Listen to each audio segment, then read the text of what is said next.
সফলতা শুধু একটি শব্দ নয়, এটা এক একজন মানুষের জীবনের রক্ত ও গামের গল্প। মানুষ ভাবে সফলতা খুব সহজ, কিন্তু সত্য হলো এটা হাজারো কষ্টের বিনিময়ে অর্জন করতে হয়। তুমি যদি রাতের ঘুম, দিনের আরাম বিসর্জন না দাও, তবে স্বপ্ন কেবল স্বপ্নই থেকে যাবে। কেউ তোমাকে সফল করে দেবে না যতক্ষণ না তুমি নিজের যুদ্ধ করছো। সফলতার পথে কখনো হাততালি থাকবে না, থাকবে শুধু একাকিত্ব, ব্যর্থতা আর অশ্রু।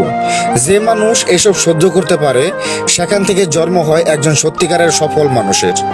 তুমি যদি বড় কিছু হতে চাও, তবে বড় কষ্টের জন্য প্রস্তুত থাকতে হবে। কারণ ফুলের বাগানে কখনো সফলতার গাছ জন্মায় না, এটা জন্মায় কাটার ঝোপে।